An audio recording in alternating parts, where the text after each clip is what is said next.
Welcome, everyone, to Stepping Into Your Leadership. I'm your host, Christine Courtney. Our goal here is to give you some actionable takeaways that will help you lead your teams. Thanks for joining us on this leadership journey. Let's get started.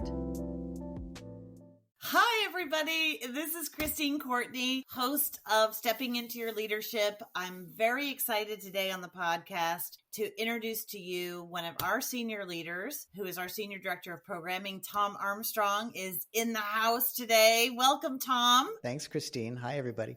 And Tom is here because we are dealing with dealing with the topic of difficult conversations. That's how everyone hears it in their mind. I'm going to say we're talking about transformative feedback, navigating conversations to improve performance. I'm going to say that, and what people hear is you brace yourself for a difficult conversation, right? Because feedback feels like it's going to be negative no matter what. So let me just put it on the table right now that we're talking in general about feedback that can transform workplaces, that can transform cultures, that can transform people, and that can certainly transform us as leaders.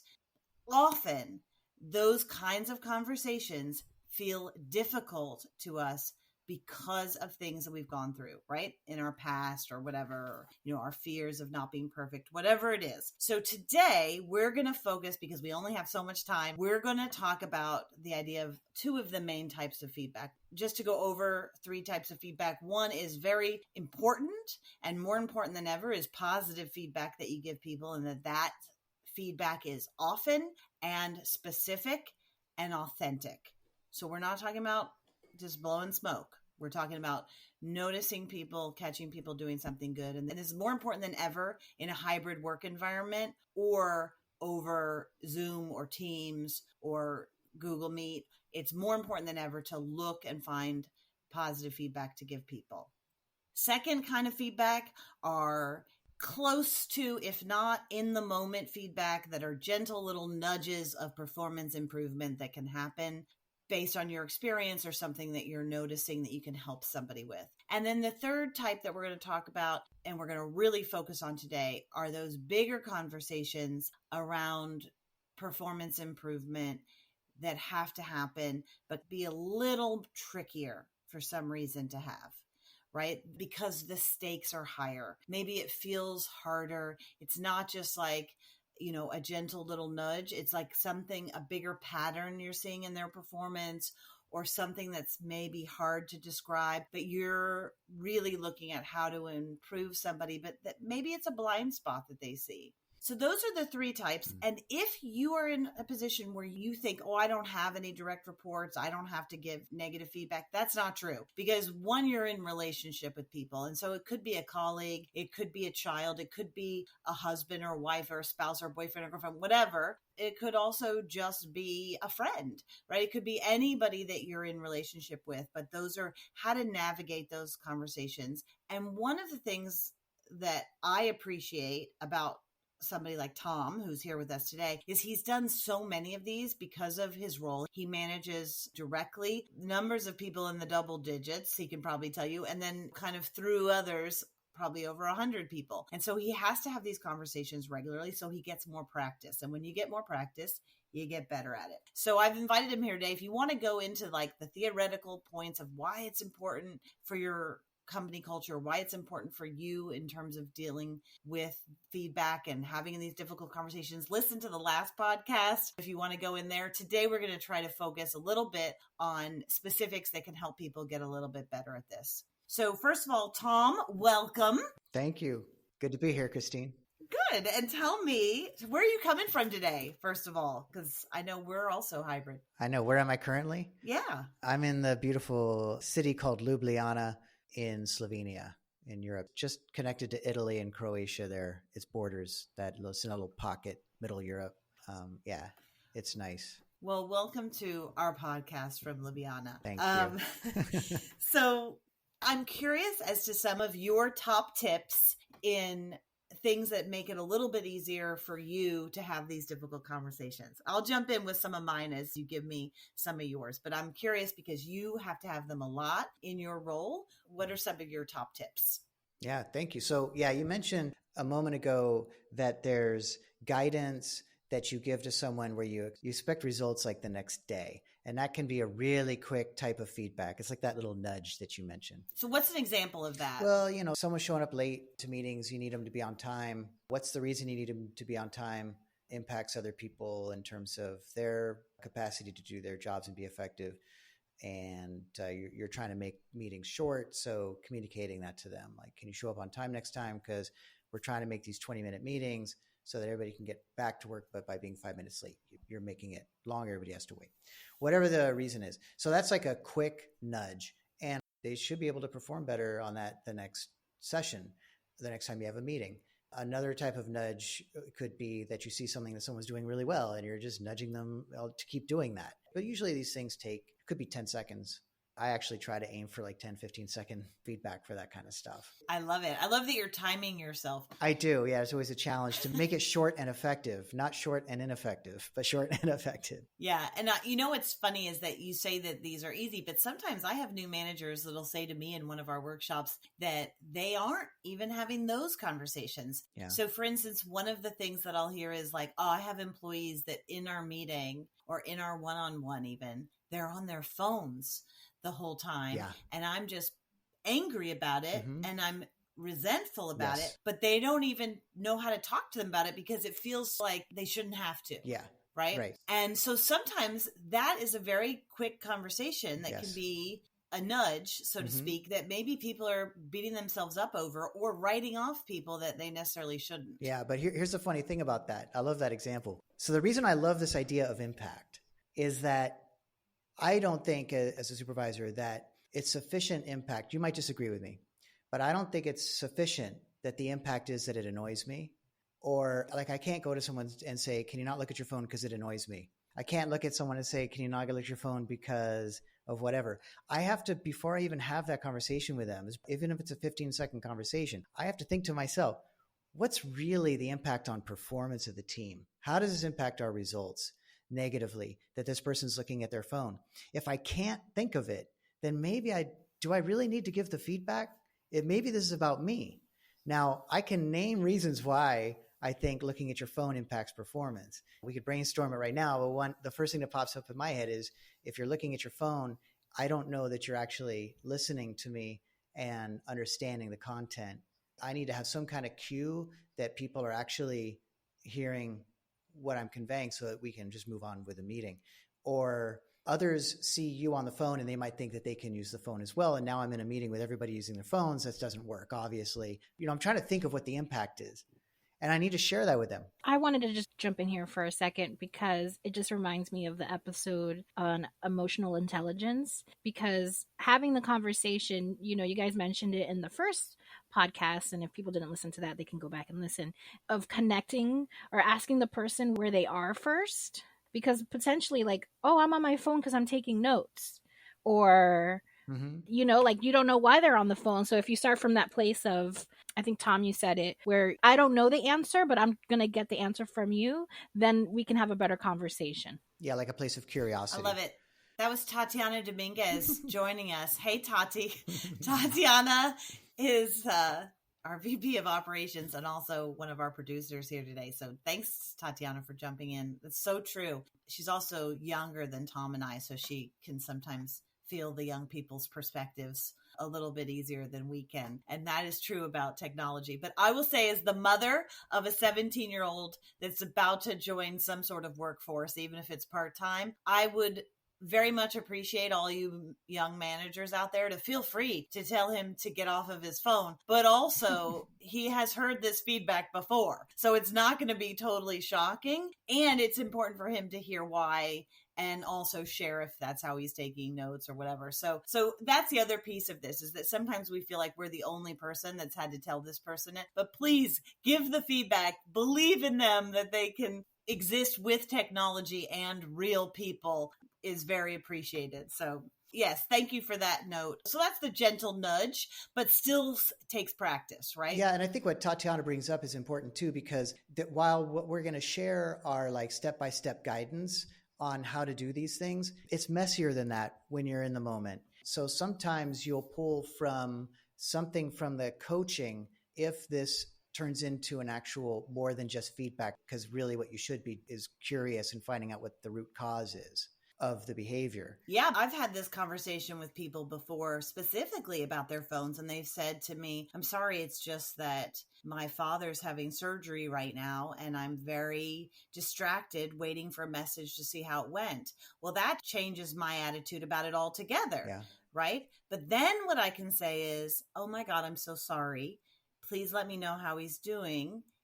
And anytime that you need to be checking for that, just let me know ahead of time. Mm-hmm. And I'll make sure that you have whatever time you need to either step out of the room to go give a call. But it allows us to say yes and bring that to me earlier so that we can actually even make it better than just it's okay after the fact. Here's a funny thing too, nuance, but we can go on forever with the nuances. This is one of the reasons why they're scary, is there's so many nuances when you start. It seems simple. You dive into it, it's like infinite. But you might, as a manager, think, that's funny. They were checking their phone the last meeting. Did their father have a problem last meeting? Like that might enter your mind.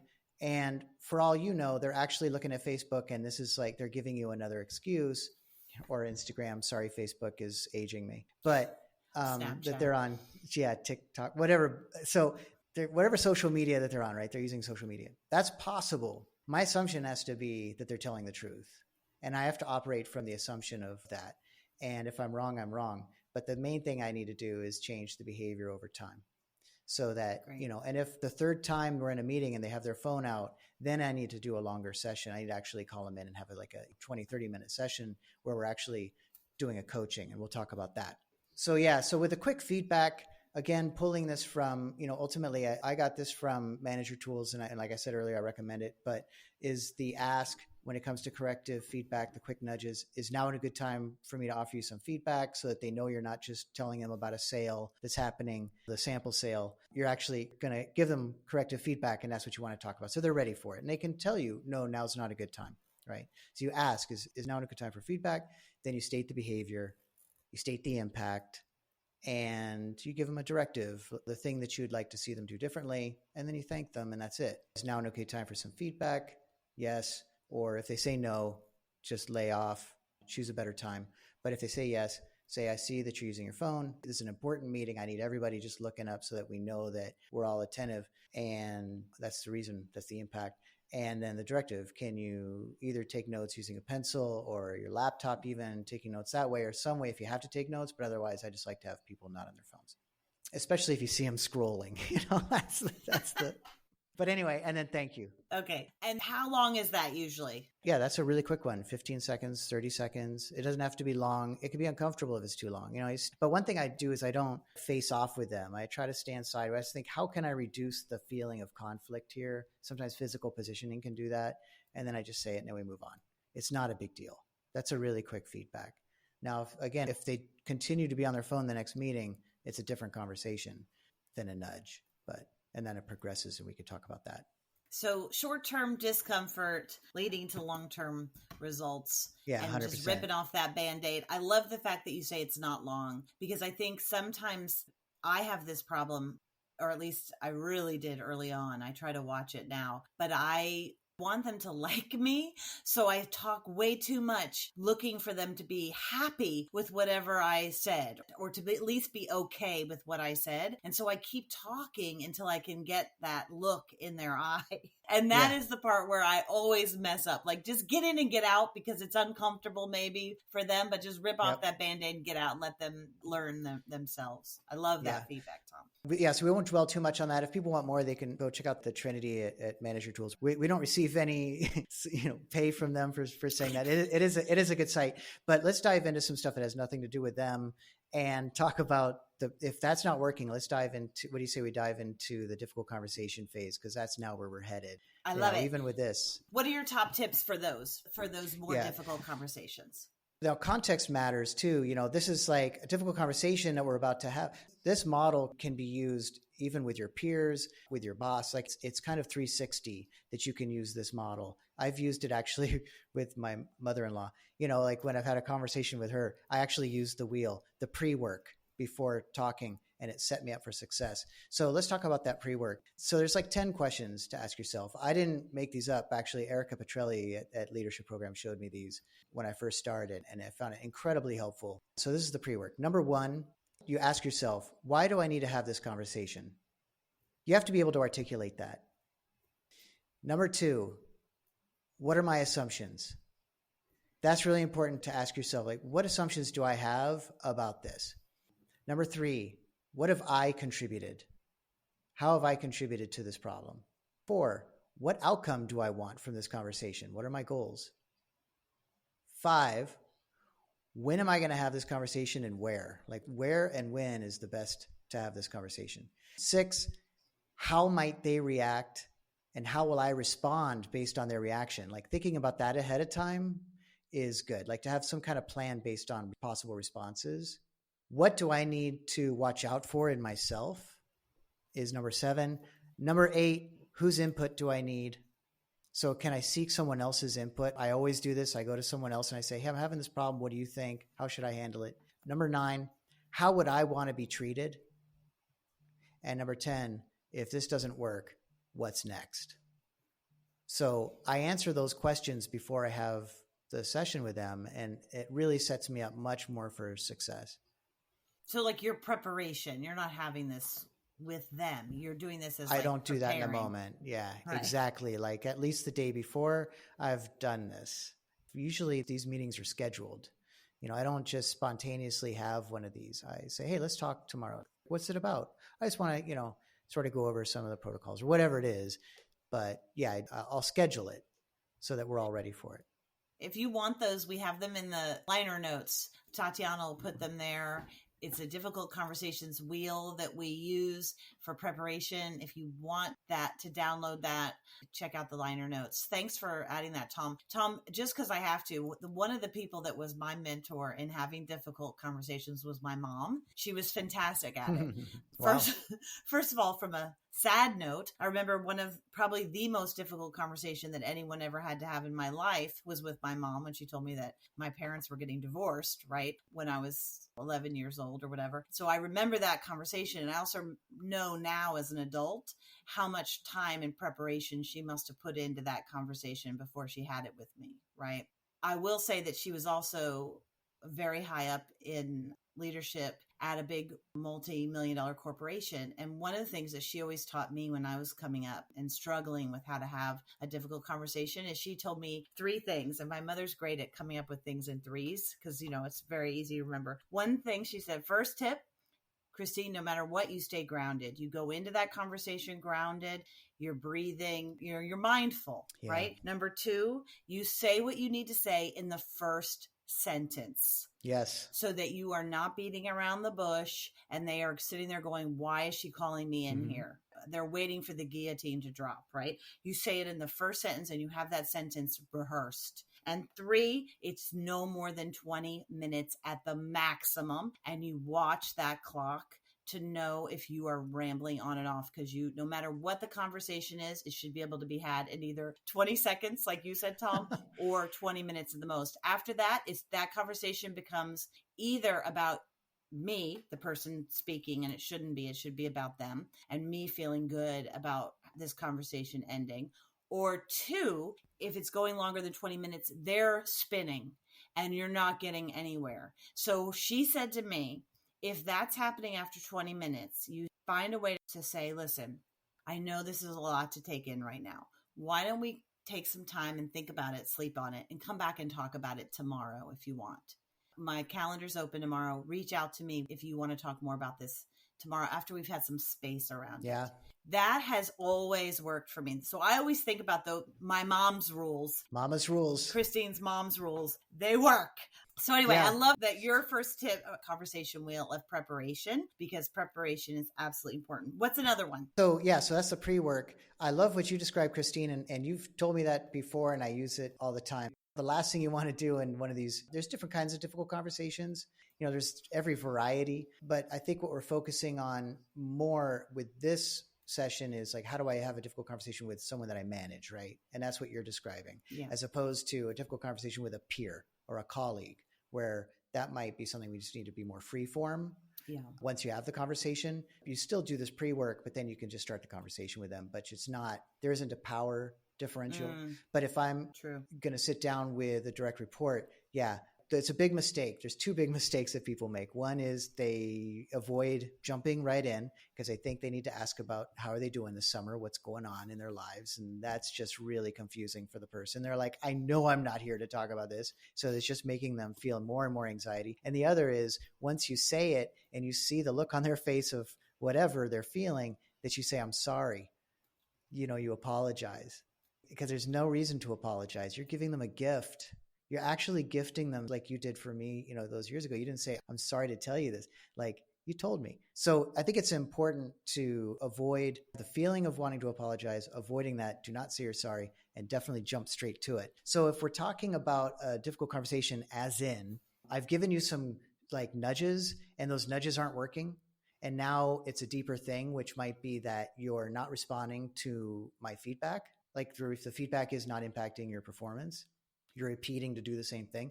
Or it's even maybe a little bit insubordinate that you keep doing the thing. Like if you go to the next meeting and they're scrolling again and like you see Facebook or whatever, then they're not following your guidance at all. And it's kind of an important part of your job is that you do what your boss is guiding you to do. And that's essential to every organization. So that might then lead to this collaborative coaching model. So you've done your pre-work, but now when you sit down, the actual stages are essentially exactly as you described there, Christine. You state the problem. And then I would also say you state the impact. So that's number one. Start right off. It's good to see you. We're here today because of X, right? Then number two totally changes the framing then from that point on. And I'll tell them that I want to collaborate with them on figuring out like the root causes of this. We're going to collaborate on setting a goal together for how to improve on it. And we're actually going to collaborate on creating a plan. So those are what we're going to do in that meeting. And I'll tell them we're going to do this collaboratively because I have certain assumptions about why you might be doing this thing, whatever it is. And often I'm wrong all the time. My assumptions are often wrong, usually. So basically, I want to first talk to you about what might be causing it. Then we'll set some goals to improve, and then we'll create a plan for how to achieve them. Does that sound good? You're like, yeah, that sounds great. They're being supported. They're not being scolded. I've torn off the Band-Aid immediately. I said, this is the problem. We're going to work together to fix it. And if they're like, no, I don't want to work together with you on it, then that's a different conversation after that. And it's possible. And then maybe that's not the right person for the job and you have to go through a different process. But this works. I have just seen this work over and over and over again, is that people walk away smiling because they're like, whoa, I was heard. So some questions that I would use, some like starter questions. I recommend that you have your own starter questions ready, that you prepare your own, but here's some possible starter questions. For the collaborating on determining root causes, one statement could be, I want to figure out with you what might be causing this. I want to work with you to find out can you tell me a little bit about why this is happening? Again, because I'm having my assumptions and I don't want to operate on assumptions. So then they talk. And yeah, it might be one thing that I've heard in the past is something with lateness, repeated lateness, which I thought I was getting to the point where I thought I was being disrespected by their lateness. And they just opened up and they said, I have a newborn child. They're really fussy and my child's often sick. And I never know when that's going to happen. And I sincerely want to be here on time. And I'm struggling to deal with this issue. And then to your point, Christine, I'm like, okay, cool. So let's figure something up. Like maybe there's a way we can work together on this. And then we talk and we set a goal that's realistic. But if I know now in advance what the problem is really, not just the one I've made up in my head, the root cause of the problem, now we can start working on realistic goals and create a plan to achieve it. One thing that someone told me is that they were late. The thing shows them they'll be here on time and it never is. And I asked them what app they're using. They're using some app that actually isn't very accurate. I had them install the app that I use for transportation in New York. They installed the app. From then on, they were on time because the information they were getting from their app was accurate. It had nothing to do with them. Like that solved the problem. And we collaboratively worked on that together and set them up for success. So then the next step after you do the plan is they act, and then you observe their performance, you check, and then you offer them feedback again on that. One of the things I just want to add, because you helped me with this, because you reiterate this idea all the time. And I've heard it from like child psychologists to performance coaches, but you really focus on it in your feedback. And what I love is that you always say focus on future behavior, not just dwelling on the past and blame. Oh, yeah. But really get away from like that blame shame culture into like, what do we want to change about future performance? And I think that really shifts things in people's minds and even in my mind in giving it. It's helped me with my kids even, you know. It's 100% about the future. All feedback is about the future, because my job is to impact future performance. And Christine, you don't pay me to be right. You've never sat down in a performance review at the end of the year and said, Tom, these were all the times you were right. You want me to, but I haven't. I would love it. Maybe we can build that into our next, we got to build that into the actual document. Let me take a all note. The times Tom was right. That would be amazing. Unfortunately, I think it might be lower than I hope, but because I'm wrong often, which is why this is so important. But yeah, we mentioned it before, that feeling of being right. So it's not my job to be right. It's my job to impact the future performance, because the past has happened. So I only mention the past enough to be able to create the frame for what I'm talking about. It has to come from something, and the past is where my information comes from, but not the point of this coaching session. The point of the coaching session, the point of all the feedback, is that the next time there's improvement in their performance. So that's what my eyes have to be set on. And the reason that's important, this is how that changes my behavior. Keeping that as a philosophy and as a state of mind for myself changes this behavior. I'm sitting down, you're arguing with me. Okay. You're disagreeing with what I'm saying as the problem or whatever it is. That's okay. That's fine. Like, I'm not going to dwell on the past. I'm actually going to let you win, because all I really need is for you to do this stuff in the future. I'll eat it. I know I'm right, but who cares? Like, I'm not going to argue in order that I can be right. I think in my head, I have to be right in order to justify this conversation. I don't. This conversation is about future performance. So I only have to be right that what I'm conveying is going to improve future performance. And one thing that's not going to help that is me winning an argument with you. Like, I don't have to win. I really don't. And I freaking love to win, Christine, but I don't have to. I have to let that go. That doesn't help me in my marriage. Where does that help you? Winning arguments. Where does it help? So anyway, yeah, absolutely. It's about the future. When I state the problem, I'm stating the impact. I'm collaborating with them on determining the root cause. I'm collaboratively setting a goal with them that's realistic for improvement, and I'm collaboratively creating a plan for how to achieve it. Then they perform, they act, and then I check. And then the cycle begins again. You know, I offer feedback. Might be affirming feedback. Hopefully it is. Like, hey, I noticed this whole meeting, you never pulled out your phone. That was great. Thank you. I could clearly see that you were in the zone in the meeting with us, and it really helped our dynamic. And honestly, I had more ideas because I wasn't distracted by the phone. And it felt to me like we were more cohesive as a group. So I'm able to offer that affirming feedback based on what I see. Yeah. What's another one? One that I have that when you were speaking, it reminded me, if you want to get good at giving feedback, right? And we all want to get good fast. The only way is to go through it, to actually practice it, right? To be bad a lot of times before we start to get better. And that's hard. Yep. We think that we can just get better at it in our room or in our office, but the only way you get better at it is actually interacting it with people, and that can feel difficult. But if you want to get good at giving feedback, get good at asking for feedback. Yes. I think people that, for instance, that report to me, like yourself, you guys are pretty good at asking for feedback even before it has to be given. And that is preparation for how this process can go. I think that's a key one all the time. 100%. And then it's important that you, Christine, are not yelling at us. If you offered feedback, like, you then demonstrate how feedback is done. And then I learn from that. And then I can do that from my directs. That's why I think it works in our organization, is because it's top. It's everywhere. There's Yeah, and no one sometimes that's scolding. we mess up. Sometimes I do have scolded in the past, Sure. right? And then I have to come back with a really difficult conversation of apology or of recognizing it. Or sometimes I'm stuck in it and I still think I'm right. And I have to have somebody else say, hey, you know, this isn't good. Like, you didn't handle this well. And then I've got to have many more difficult conversations. But okay, so I love these tips so far. What's another one you got? Okay, so another tip would be, and this is something that might be crossing people's minds, like, okay, this is all nice. Let's say that I have direct reports who are very resistant to feedback. That's a reality. Someone who you want to offer them feedback. I've had experiences where I've offered affirming feedback and the person has kind of felt like I'm being manipulative. Like, you don't have to coddle me.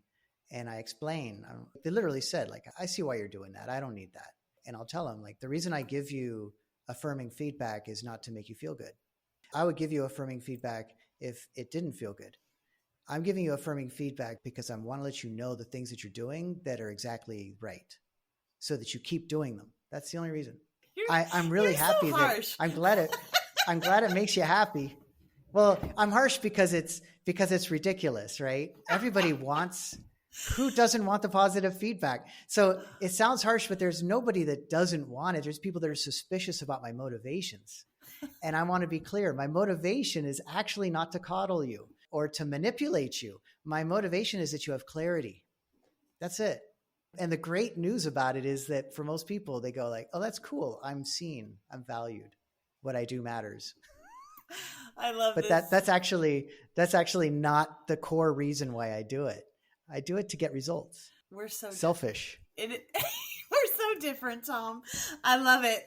Yes. And yeah, I think ultimately we're going in the same direction. Our methods are just so different, but I love it. I love it. And our rationale is different. I think our methods are the same, but how would you respond to that, Christine? How would I respond to what? How would you respond to a direct report saying, look, you don't need to give me positive feedback. I think it's a little manipulative. You're just trying to coddle. I don't need to be coddled. I mean, first of all, no one's ever said that to me. I think someone said that to me. Someone said that That's to why you? I'm even mentioning. It's not theoretical. I heard that. Wow. No, people. That's why I'm saying, like, I don't do it to coddle you. Wow. No, everybody wants me to coddle them. I'm kidding. I'm kidding. You're like, doesn't it? No, I'm kidding. But I know. I find that Tatiana, she wants to say something. Yes, Tati. I don't know that someone said it to me quite like Tom is saying it, but I think especially in a relationship that maybe is already a little shaky, I would hear something like that. That feedback would be like, you don't have to tell me good things just to get me to do my job or something like that. I think it just goes back again to what Tom was saying, is just like, no, I do believe that you can do a good job. And I'm showing you the things that I see that you are doing so that you can, because I think it's about building trust that anything that I tell you is true. And that I see the good and I see the bad. And so the way that I temper the bad is that I'm also looking for the good because I want to make sure that you're building on your strengths, and that maybe if something's hard or something's too difficult, that might be the wrong thing for you to be doing. So what's really happening here? So it's not that I'm coddling you or trying to make you happy. I instead am trying to help you grow. And this is the way that I'm doing that, is by showing you that I feedback see as a gift. Yeah. I have someone who shows up to every meeting, they're 5 minutes early, right? And they do that all the time. It's an automatic for them. That's just the way that they do things. That's their own expectation. I want to give them feedback on that. I want to let them know why I value that. And not just that I value it, but how it impacts the team, like how it impacts performance, them being on time. And so that's affirming feedback. I'm not coddling them. I'm saying it because I want more of it. I'm like, keep doing it. It's great. Thank you. I love that, because when you said that, I just thought like, oh my God, I wouldn't even know if someone regularly showed up to my meetings 5 minutes early, because I'm never there 5 minutes early. So I was going to have a difficult conversation with you about that, Christine. Believe me, my husband has it all the time with me. And Tatiana, I am, that is definitely, I'm rarely late, but never early. I love that. Okay. And that was thanks Tatiana for jumping in there. Tatiana is one of our producers and our VP of operations who has a lot of experience in this subject as well. All right. So, and it's funny, Christine, she's right when she jumped in, something popped in my head and I was like, say it out loud or you'll forget it. And then I forgot it. So it's going to come back to me. But let's keep talking. There's something really important in there. They can't remember now, all right. It'll pop in. All right, old man. You'll think of it soon.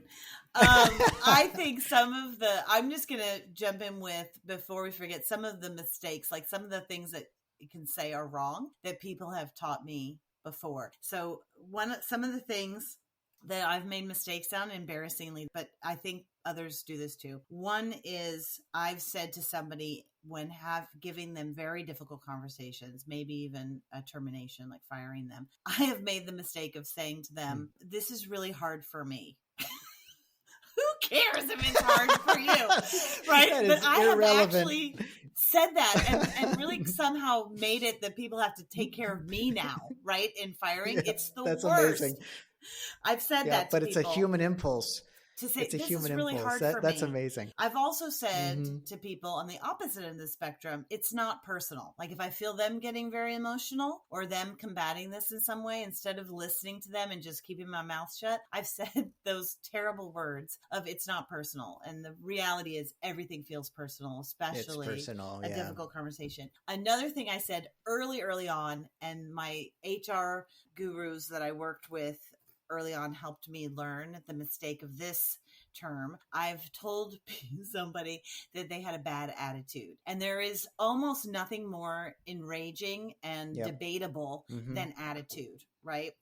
We all come to that with our different backgrounds, our different ways that we see, that term attitude. And there is nothing that will inflame or put people on defensive like talking about attitude. So if your impulse is to talk about their bad attitude, start to define what that is in behavior and talk only about behavior. Don't even let the word attitude come in to the mix. So that was a hard one for me to learn. And then this last one is embarrassing, and I don't even like saying it because it feels so vulnerable, but I made the mistake early on in my leadership confessions. This is a confession. I was talking to a guy who worked with me who was really funny, right? He had a great sense of humor.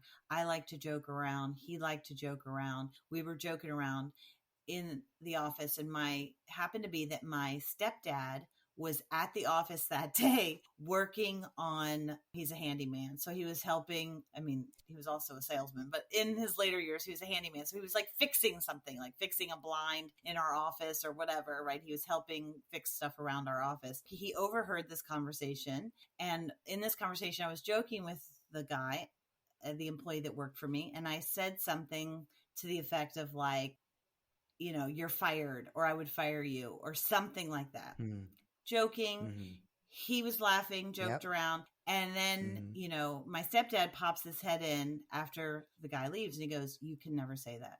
You can't. And I was like, what? Wow. And I was very defensive. I still haven't talked to my stepdad about that this made an impact on me because I was really defensive in the moment. And I go, we have that relationship where he knows I'm joking around. I'm joking. Of course, I'm not going to fire him. Da, da, da, da. And my stepdad said, it doesn't matter. You're in a position of power. You can never say that.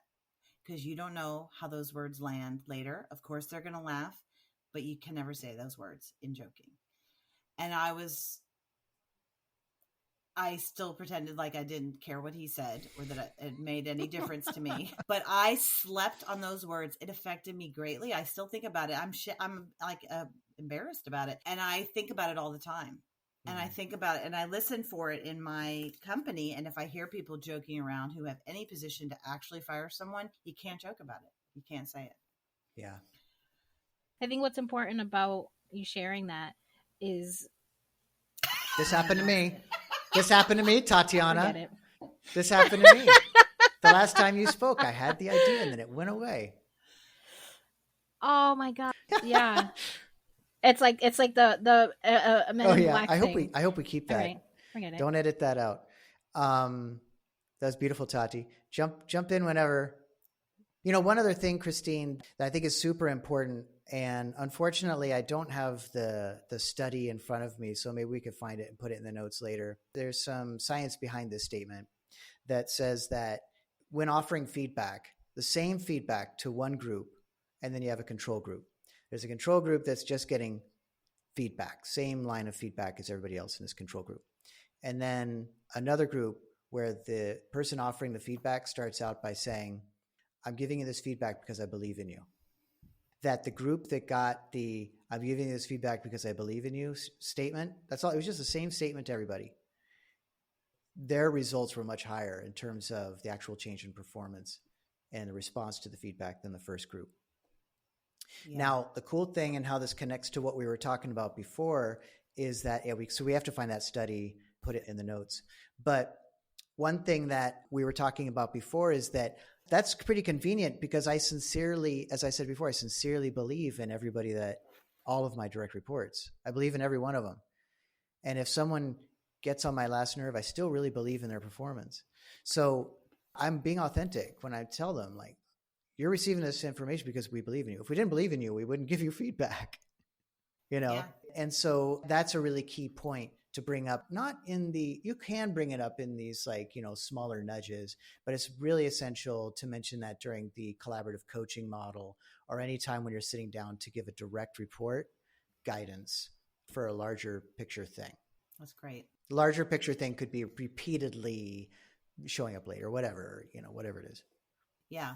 I think I have a son who's an athlete. And one of the ways that I see this is that I was reading in some of the work by Marcus Goodman and Ashley Goodall, who I love. They're two researchers. And one of the things that they talk about in their book, 9 Lies About Work, is Tom Landry, who was the coach of the Dallas Cowboys. And I was a Dallas Cowboy fan at the time that Tom Landry was coaching, because I'm from Dallas, is that one of the things that he would do with his film, he would film the games, of course, like all professional athletes do. He would show them back the parts that they did well. He would not show them their mistakes. Oh, yeah. And I remember this. And what's so great about that is that he found that if you showed them their mistakes over and over again, right, on a reel, literally a reel, replaying that they were more often to make those same mistakes, right? But if you focused their attention on the positive things they did well, then they were more likely to do those positive things. And I thought that was so powerful because we often think that we just need to focus on all of our bad things and that somehow we can then control them. But if we can get people rather to focus on some of those positive things and then also coach them like a coach would on things that they can get better at, we're going to have better results. So, as we talk about these difficult conversations, you have to know that you're balancing 3 to 1, those positive things that they need to be seeing. Yeah. Yeah. And Christine, there's a quote that I love from when I was playing music, which is what you practice, you become. So, when I would practice drums and I would be working through some really hard passages and scowling and, my muscles are getting tight because I'm working through something difficult, I become a drummer whose muscles are tight and who scowls because I'm practicing that as well. I don't realize it, but that's what I'm practicing. And so it's important when you think about how you give feedback that you're also reflecting on your own feeling. You want to be someone who offers feedback casually and comfortably or with a smile. You could you practice that as well. That's great. Because you can become that. Tatiana Dominguez, you had a thought? Yeah, I wanted to go back to your story about your stepfather and the conversation. I think it links perfectly that you didn't want to give him any reaction or that he doesn't even still know that message impacted you, right? And Tom was saying this, and it's important, and it links back to why the time is important, like keeping it within a time, is that some people won't give you anything. So like if you're looking for some affirmation that they heard you just have to believe that you have delivered the message and then look for evidence that you did. Yeah, Tati, that nails it. And that just goes back to that conversation of I'm paying attention to everything, the good and the bad. So if I've told you something and you're just going to stare at me with a blank face and I believe that my message is right and that I gave it correctly, I did my prep work, okay, we're done. If you want to talk more about this, talk to me. I'm here. And then you're just looking for evidence that your feedback has landed or that it hasn't, because the conversation is not, I think that's a mistake sometimes, is that the conversation hasn't stopped. Like feedback is continuous and it should always be happening. So it's not that this is the time for feedback and this is the time for fun, but we could always be doing this. Yeah. Yeah, that's actually, I didn't even look at it this way when you brought that up, that example, Christine, is that's a great example of feedback and response from somebody, is that your dad was giving you feedback and then you had this response. And your response was kind of more in the sort of primitive childlike state, or reptilian, whatever part of the brain that because you've studied this stuff about neuroscience and how we respond to threats. And so you're in that state of mind. That's why it's so important to not argue with your direct when you give them this kind of thing, because if it could be that they're now in that state of mind, so nothing positive is going to come from an argument. Nothing's positive going to come from you winning. It's just let it go. Because to Tati's point, you got to check for the results later. That's the important thing. Like, okay, you threw the ball towards the net. Now you just got to watch if it lands, but it might not land in that moment. Yeah, because that's a good point. I used a sports analogy, Christine. Very good, Tom. Isn't that exciting? For people, I'm not really a sports guy, so that's why that's funny. Go ahead. Sorry, Christine. I appreciate you stretching, Tom. Doing my best. I think that's a really good point. Like, I was having to take feedback in that moment and not taking it well, but it landed. Yeah. And often I will hear what Tatiana is saying from people years later, because I've had the pleasure and the privilege of working in my company for so long that I've really seen people grow up, right? Is they'll say things to me of feedback I gave them that I have no memory of most of the time.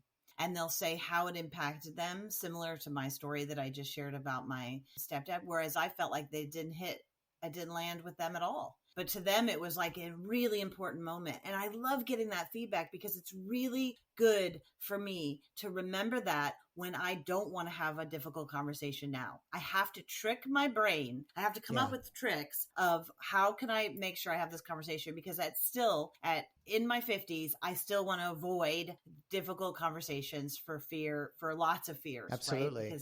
But if you look back on your life, what are the things that have made you grow most in your life that you value more than anything? Are conversations that were hard, where you had to grow, look at yourself, or deepen the relationship. Yeah. One thing that I know this conversation's actionable stuff, right? So I'm going to steer away from some theory, but I do want to say one thing that I would really advise folks, and something that makes my conversations more successful, is when I get away from the idea of I'm the coach and you're the coachee. I'm the one sharing the knowledge, you're gaining the knowledge as I share it with you. When it becomes collaborative, and there's certain meetings that aren't collaborative, right? There's certain long conversations where it's basically at a different stage and it's no longer collaborative. It's like these things need to get done for us to work together in the future. Like that kind of thing, not phrased like I just said it, but that can happen, right? Obviously. But in your coaching sessions with someone to change behavior that you want to see long-term, it's not something they can change tomorrow usually, but it's something that it might take longer, that you're approaching it from a collaborative point of view and a curious point of view, that changes everything. Yeah. And so that's why the collaborative coaching model, I think, is so useful. Again, stating the problem and the impact, then collaborating with them on determining the root causes, then collaboratively setting a goal, and then collaboratively creating a plan. It's not paternalistic. And then again, they act, you check, and then you give them future feedback on it. But yeah, just that going in with that model is something that I highly recommend. And if not that model, at least the approach of collaboration. Yeah, they'll get more out of it. You'll be a better manager, and you're going to see more career growth for yourself, because people that are good at this are rare. And the only people that are good at it are people that practice it. And if you get better at it faster, you're going to see your leadership grow.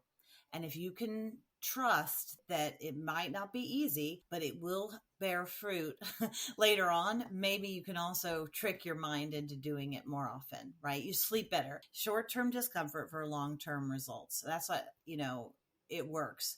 It works when you're sleep training a baby. It works when you're managing people. It works when you're having a conversation with your spouse. Whatever it is, you have to be willing to go through the muck a little bit. And sometimes it can become really fun, especially if you know each other really well and you can be self-reflective and the defenses can come down. And I think that's the part where you get to a part in your relationship where it doesn't have to feel so heavy, where it can feel a little bit lighter. Yeah. That's where I'm trying to go for now in my life, is how does this not have to feel so heavy? How can it feel just a part of everything? Not good, not bad, not putting labels on it. It's just, it is. Including your mistakes. Including it, yeah. And I think it's also important that when you do make a mistake that you recognize it with your direct. Yeah. Like, it's okay to make mistakes, but it's really nice to model transparency about it, not shame. Not shame, yeah. The last tip that I have, and then I'll ask you for your last thought before we zip up, is the last tip that I have is to ask people at the very beginning of your relationship and then check in every so often. How do you like to get feedback? How do you prefer feedback? And people don't always know, but at least they know you're interested in that conversation, so that maybe if you do mess up, or you're not so great at it a couple of times, they know, well, wait, she did ask me how I like it. Now maybe I know I don't like that. Let me talk to her about it. Or yes, I appreciate this. Because I think we can make a lot of assumptions, but a lot of people, like it differently than we do. I have difficulty with feedback. I want it and I need it, but I like to hear it, think about it on my own, come back and talk to that person sometimes about it later. Some people want it regularly all the time. Some people want it in email. Some people want it given. Just asking them how they want that feedback before there's an issue, I think could be very helpful. All right, Tom, what's your last tip before we end for today? Well, my last tip actually, and it's something based on what you just said, is choosing the right medium. That's another mistake that I've made, is offering feedback via email. And then email is just really clunky. Like, feedback is nuanced. People don't get the nuance at all through text or email or whatever. It can be easily misunderstood. I feel like email raises the risk of misinterpretation.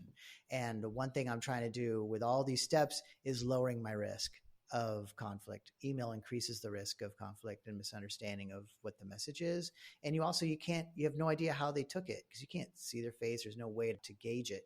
So I do recommend giving feedback as much as you can in person, by phone. By Zoom is okay. I kind of prefer phone, not because I'm old school. Phone's actually more accurate. It's easy to misunderstand someone's face over Zoom. You get more accurate information. It's less information, but it's more accurate by phone. Oh, Tom, you're such a computer. I could never do that. It's so funny. I mean, I hope I could do it, but it's so interesting. Like, I want to see their faces. I'm such a reader of people. Yeah. I would find that hard, but that's interesting that maybe mucks it up for you a little bit. Well, again, there's science behind what I'm saying, that you get a lot of information from a video. From Zoom, for example, you get a lot of information, but it's less accurate. Like, you can easily misunderstand a cue that's a facial cue when it's over Zoom. But you get less information from hearing someone's voice, but it's actually pretty accurate the information. It's harder to misunderstand it. Does that make sense? No, not to me. But you know what? We're it's a whole nother cast. That's the beauty of it. I think we can argue this in a podcast on its own. Yeah, the problem with Zoom is that you can manipulate your reactions. Because if there's some sort of delay, or you can say there's a delay, you could have internet problems. There's a whole bunch of things. You could change your appearance. Wow. You can look uninterested, but that's just because you can't see everything else. It's inaccurate information. Right, because you could assume that someone's in a room by themselves and they're in their middle of their living room just getting fired. That's true. Yeah, but I mean... And so they're like, mm-hmm. And something like that's terrible. Oh, God. Yes. Well, I assume if you're terminating someone probably on Zoom is not a great idea. All right. Well, Tom, we will argue all of this later in a future podcast. But I want to thank you for... You're right. No, don't say that. Now I'm going to have to get feedback afterwards. No, I didn't let you have a voice. All right, Tom. Tom, thank you so much for being here today. Thanks, Christine. Thanks, Tatiana. Yeah, and thanks, Tatiana, for being here. And Richard, who's our main producer back there. Thank you so much. Thank you guys for joining us. Go back and listen to the last episode if you want to hear more. We also have more and more episodes in the queue. We appreciate any of your feedback. And also, if you have ideas on podcasts or topics you'd like to hear, we'd love to get that information too. But jump in to those difficult conversations and just start having them. Start practicing. Tom, where's your drum? You got to play a little bit of music for us on the way out. Ready? Even if play it on your microphone with your finger. I don't care. Oh my gosh. Come on the spot. Ready? Where's our It's not going to, I have a mug. Okay, there you go. Use what you got, Tom. But I know I'm trying to find a thing. You are not prepared. Oh, here we go. Beautiful. That was awesome. Thank you for letting me put you on the spot. And that is better than I could have ever tapped on my mug. All right. Thank you guys. Have a great day. Thanks everybody for listening. I'd like to give a special shout out to our podcast producer, Richard Francisco. Check out our notes for any details. And if you get anything out of this, please follow us. And if you enjoy it, please take a moment to rate us or write a comment. It will mean the world to us. We'd love to hear from you. And if you just can't get enough, follow me on TikTok and check out tlpnyc.com/podcast for more information.